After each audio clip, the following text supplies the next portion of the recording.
आलम्बे जगदालम्बं हेरम्बचरणाम्बुजं शोष्यति यद्रजः स्पर्शात् सद्यः प्रत्यूह्य बाह्यतः यत्कृपालो मात्रेण मूको भवति पण्डितः वेदशास्त्रशरीरां तां वाणी वीणाकराम्। ॐ नमो भगवते वासुदेवाय नमः। ॐ नमो भगवते वासुदेवाय नमः। ॐ नमो भगवते वासुदेवाय नमः। देवियों एवं सज्जनों, गोस्वामी तुलसीदास जी महाराज द्वारा रचित श्री रामचरित मानस के कतिपय व्यावहारिक प्रसंगों की श्रृंखला में अपना मंतव्य प्रस्तुत करने हेतु आप सबके समक्ष समुपस्थित हूं। मानस प्रणेता गोस्वामी जी महाराज ने कलयुग के जिन विषम परिस्थितियों का विवेचन किया है, उन्हीं स्थितियों में कलयुग की सहजता, कलयुग की सरलता एवं कलयुग में ईश्वर प्राप्ति के सहज मार्ग का भी विवेचन किया है। मर्यादा पुरुषोत्तम प्रभु श्री राम जी त्रेता युग में धर्म की स्थापना हेतु मानव स्वरूप में अवतार धारण करते हैं। वह मर्यादा पुरुषोत्तम हैं, पुरुषों में श्रेष्ठ हैं और मर्यादित आचरण करने वाले हैं। मर्यादा पुरुषोत्तम प्रभु श्री राम के बताए हुए मार्ग का अनुसरण करके मनुष्य शीघ्र ही इस भावसागर से अवमुक्ति प्राप्त कर सकता है।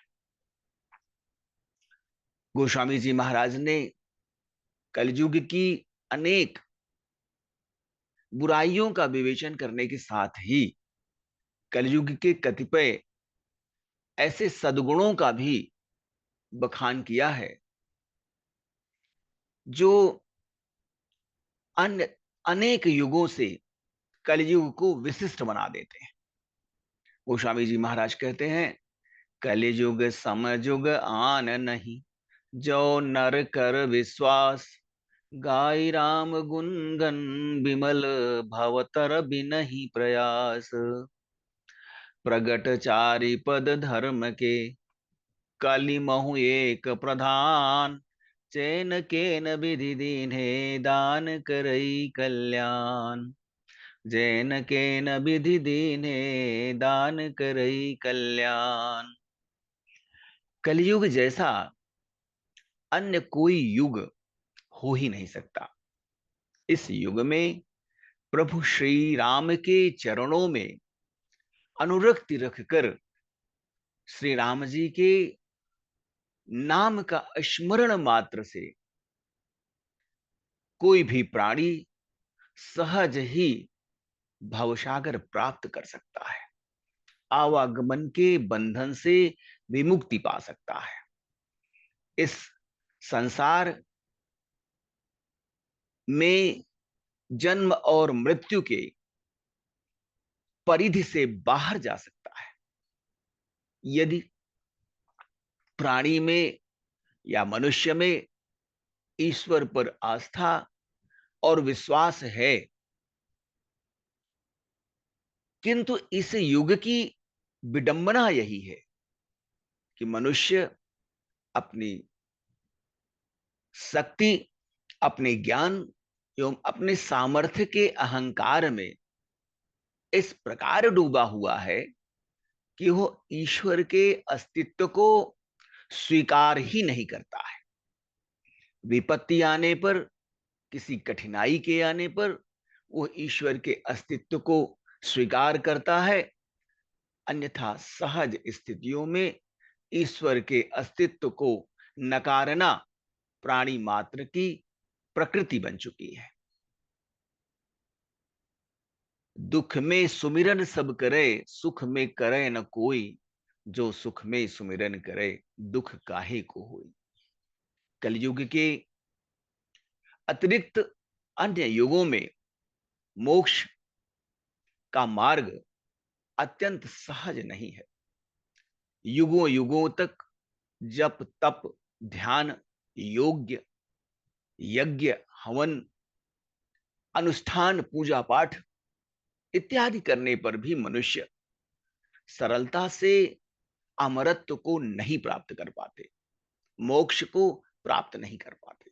किंतु इस युग में, इस कलयुग में प्रभु श्री राम जी के निर्मल गुणों का गान करके संसार रूपी भवसागर से सहज ही पार जाया जा सकता है। वस्तुतः धर्म के चार चरण सत्य दया तप और दान हमारे धर्म ग्रंथों में उल्लिखित है।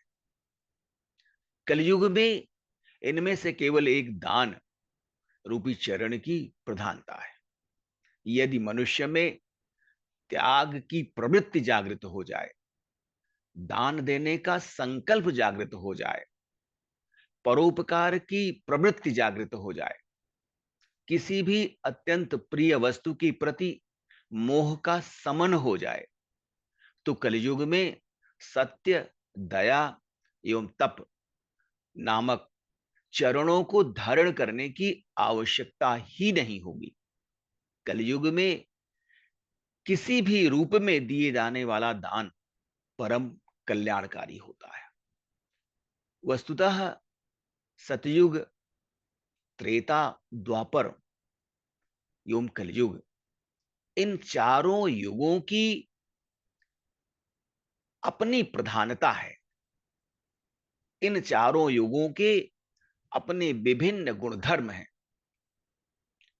कलियुग का गुणधर्म है तामस, तामसी प्रवृत्ति, अर्थात तमस अंधकार का द्योतक है।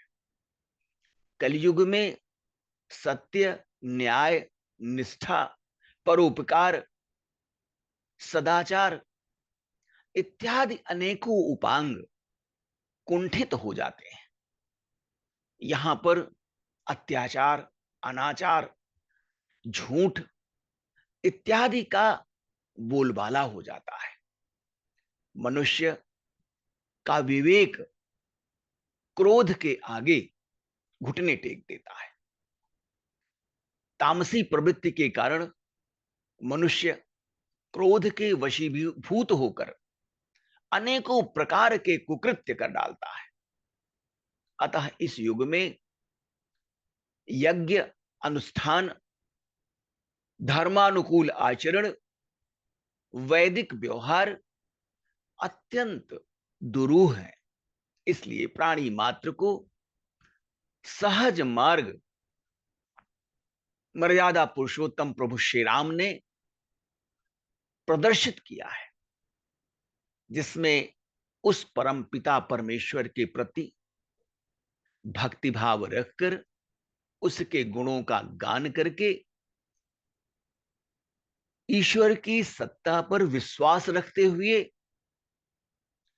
अपने द्वारा किए गए कर्मों को उस परमपिता परमेश्वर को समर्पित करते हुए जो मनुष्य आचरण करता है, वो इस युग में भी, इस घोर कलयुग में भी सुख शांति और समृद्धि को प्राप्त करता है।